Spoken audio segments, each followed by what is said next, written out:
Jesse, I want to start with you because it's been a while since we've spoke.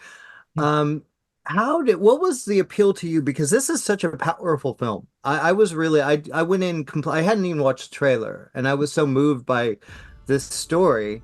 What led you to this and literally being covered in makeup head to toe for an entire film?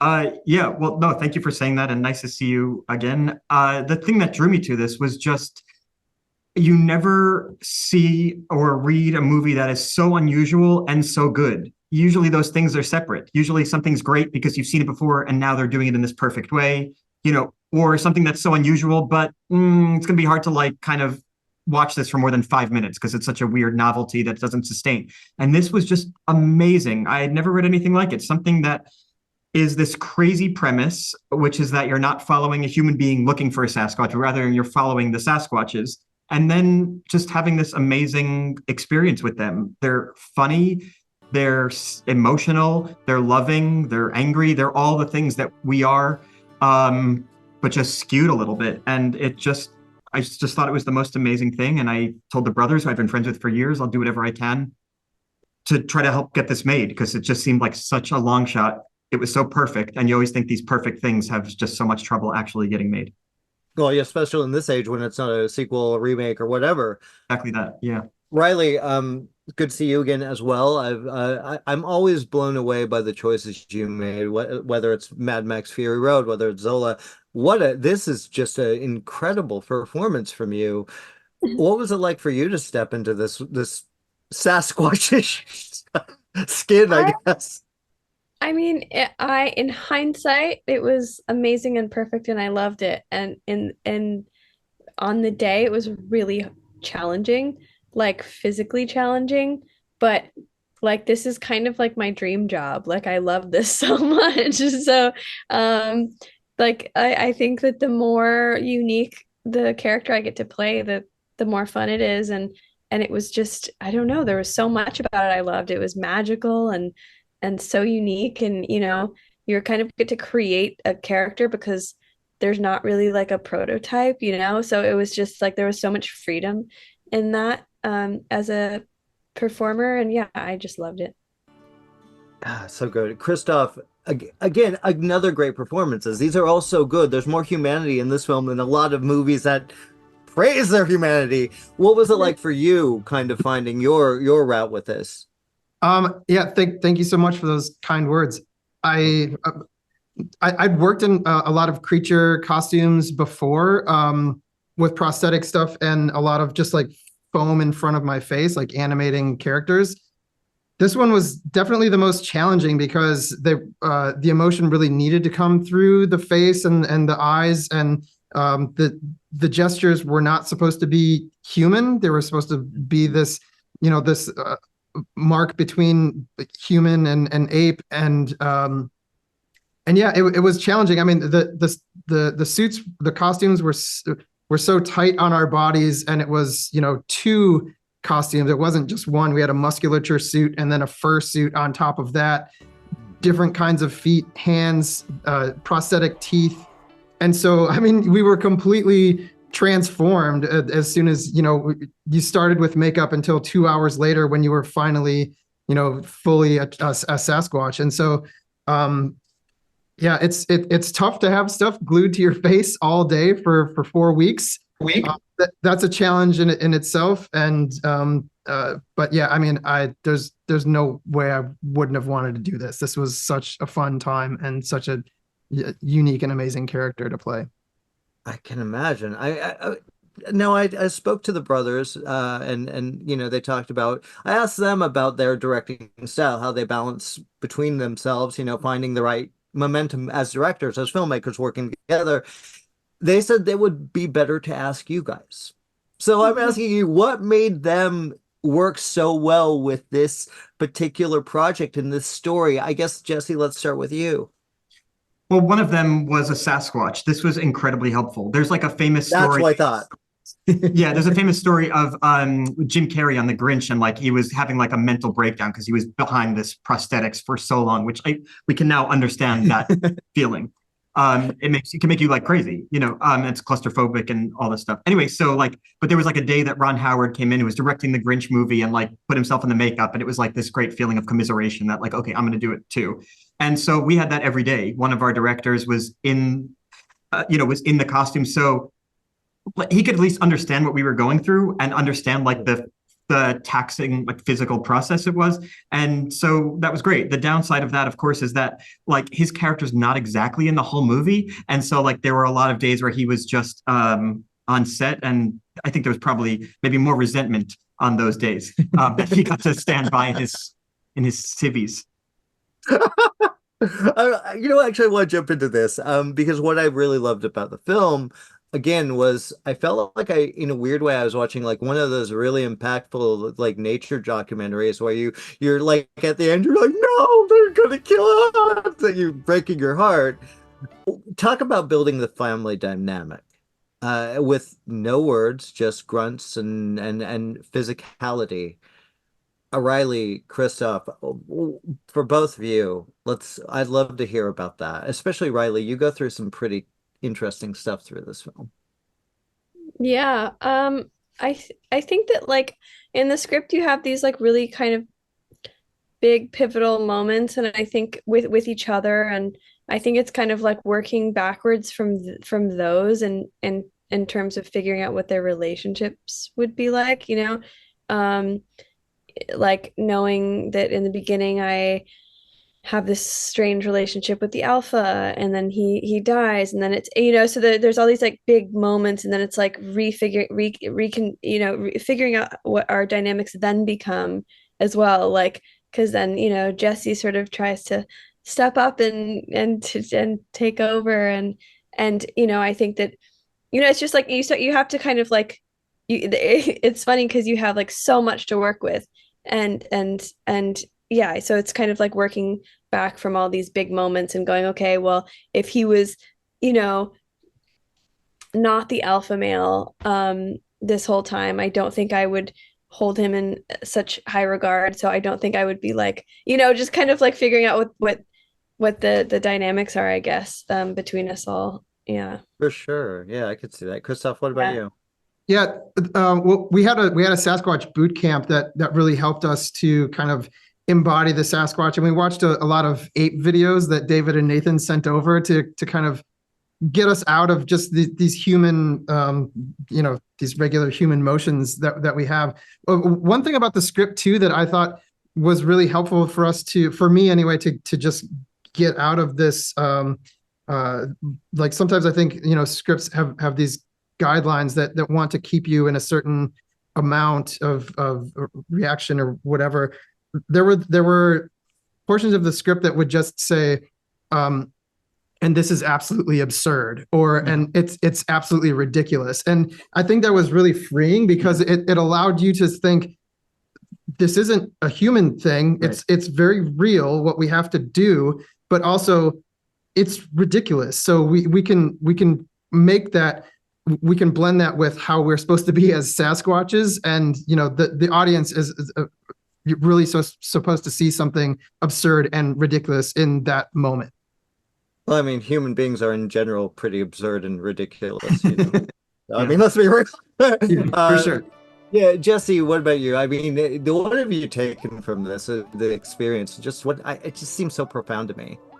Yes, it did have a profound feeling for us too. And like the feeling for me came from the idea that like Sasquatches represent like the link between human beings and our animal brethren. And like we don't normally consider that. We consider ourselves to be isolated species with exclusive powers of everything that we do. And we live in, incredibly, commodified ways of basically enclosing ourselves and in all the ways that we live in modern life. And what was really profound for me is that the Sasquatches in a way allow us, like kind of give us permission to connect back to nature, because they kind of look like us. They are bipedal animals, creatures, and they are similarly shaped to us, and yet they exist completely as an animal would, and nature, feral. And so that was the kind of profound takeaway for me. I grew up in a family of like animal rights activists, actually. So that's all that stuff that I heard in my childhood was like kind of like playing out in this scenario.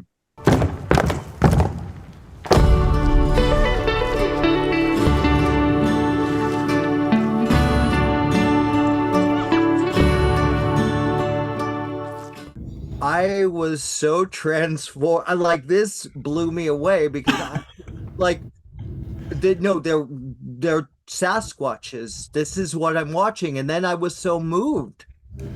That's great. That's great. How the hell did you come up with the concept? No, that's good to hear. That's the most we could ask for with it. So that's good to hear. I mean, because we didn't want it to be like a one-note joke or something. We wanted it that was the challenge for us, was taking something that could be, treated as more slight in a different situation and give it a reverence, because we love Bigfoot and Bigfoot lore, and I think that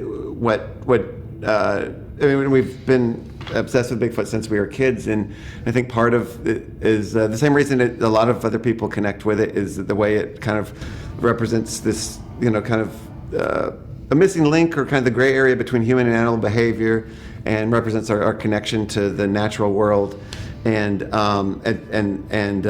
this kind of need for this existence as that kind of conduit.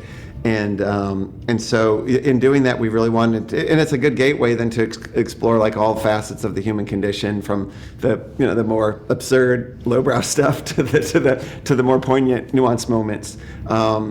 We wanted to cover them all in equal measure. Well, you did a good job, because here's the thing: a movie like that, we've seen Bigfoot. How is Bigfoot created in film? As like unsolved mystery, a horror film, comedies. This is a film about, I would say, just as much people as any other family drama. Oh yeah, that's great. That's what we wanted. Yeah, I think that's to be able to. I think that's for us. I feel like that's what we see, the way we see parts of ourselves in their existence. I think is what feeds the obsession. And so it was, and especially that's why we wanted to do it through their eyes. Through their perspective. Like you said, they've seen everything else has been from a human perspective, and it's either a family film or a horror movie, or and so we really wanted to just focus on the interior lives of the creatures, and also explore like how the familiarity that's there through their behavior. Yeah, and done with no dialogue, just grunts. And is that tricky to find the right actors to convey this and be willing to do what these guys have to go through? Yeah, tricky wouldn't be the right word. I think it's more like you just want to. We found actors. We knew Jesse. We've known Jesse for a really long time, and hesitant to send the script because it was just so unconventional. But the minute he read it, he understood exactly what we were going for, and was on board right away. And same with Riley. She responded right away. And I think it's just finding the people who have the same sensibilities and who are up for the challenge and the adventure of making this movie, and it wasn't, it's not a vanity project, or it's not something that uses the tools that they're known for, or things that they can fall back on. So they looked at the challenges as with excitement, and really wanted to like be on this journey with us and try to figure this out. So yeah, and what I think, and that what drew us to them to begin with is their ability to both do comedy and drama. I think they're both great at that. And when you look at their filmographies, there's always they've made, it's very curated. It's not like they just, done roles that are handed to them. They're very particular about the types of roles they do, and are really, that you just see that they're into getting out of their comfort zone and challenging themselves. And so they were, which they were very much up for, with this, and it's also the kind of thing where you either get it or you don't in some ways. So not just with the cast, but with the crew as well, everyone involved. It's like it's our job to convey the tone as much as clearly as possible, and then as long as everyone else was on board with that, it gave them a lot of latitude within that range to put their own signature on it. And they really do. I mean, after a while, I was like, okay, no, I really got the characters, and that's just amazing to me. You're co-directing, you guys work really well together on this, clearly, because there's such it feels so, I don't know, it just feels really well made, well put together. How do you guys work with that? How do you balance working together and finding the right tone as filmmakers? Well, Oh, do you want to? I think it comes from just us. We've been making stuff since we were kids, and it's so, and you know, when we were starting out, we never had you know, the nice thing when you're a kid starting out, you don't know, you have kind of the benefit of like just being kind of naive to it all, and you don't know what the different roles are, and so you're just like, whether it's before, you know, you just know in front of the camera and behind the camera basically, and so we're just kind of exploring all aspects of making stuff. So we've always worked together and worn different hats, and I think so we you know, we have a shorthand, and you know, from doing it so long, and so I think it's not like we stopped working together and then got back together. So I don't know, we don't really know any other way. So this just we have, there's not like a delineation of roles that are separate. Everything, we have different strengths, but everything overlaps, and probably other people. Other than ourselves would probably have a better perspective on how we do it. It's just very intuitive, you know, how it kind of comes together. I'll ask the cast. You know, I've got to say, the both of you, you both have, you mentioned you wear a lot of hats, and I was looking, you know, I'm familiar with some of your guys' work. You guys do, whether it's editing, directing, producing, acting, how I feel like that would make it a lot easier for a film like this to kind of help them kind of find their way, because I feel like as an actor, this could be a tricky project. Or tricky, I use that word again. Wrong word. No, it is, yeah. It is.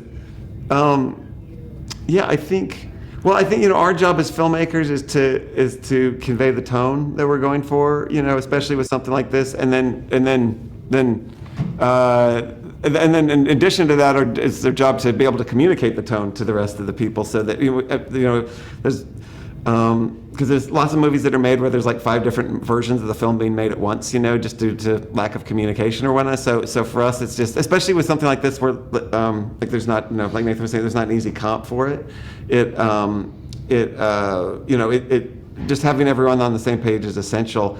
And then once that's the case, it actually makes our job easier, because it gives everyone else like latitude to work with. You know, we kind of set the boundaries of, you know, the universe takes place between here and here. Within that, you know, we keep you staying within these boundaries, and there's lots of room to work, and both with performances and with the, you know, every crew position basically. So once if everyone's in sync in that way, then you know, then it's a pretty well-oiled machine, and which was essential for a film like this, where we were shooting on location in the wilderness with elaborate creature effects and everything like that. Yeah, how did the creature effects come about? Because it looks amazing. I mean, it really does. Oh, that's good. Yeah.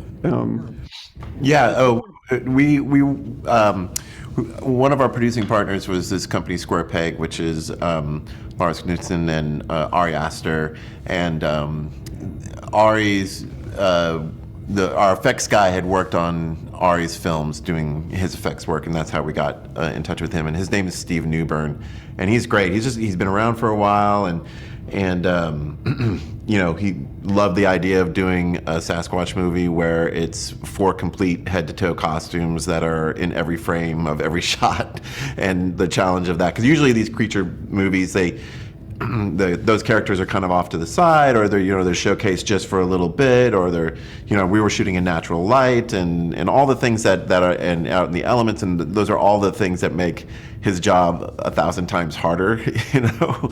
So he was up for the challenge of doing it, and also got the tone of what we were going for with just, you know, making the makeup, starting with the foundation of Bigfoot and what people know and perceive of Bigfoot as like, especially like my character, the alpha Sasquatch, he's more stereotypical, and then getting into more you know, more softer characteristics for the other 3, and make them all distinctive looking in that way, so that you can kind of track them throughout the story. And then another big design thing that we worked with him on was making sure like the eyes were kept with human eyes, so that, you know, the actors can emote through their eyes, but also the audience really connects with them through the soulful qualities that they have with their eyes, and that was like an important part of the creature design for us. Yeah, in some ways it was almost like we didn't think about this until we were making it, but it was almost like similar to like silent film acting, you know, in terms of where you're conveying through so much through the subtlest of facial expressions and body language, you know, whether it's you know, a big emotion or something, you know, much more much more nuanced. We just being able to have, you know, clarity of what's going on, just with things other than language.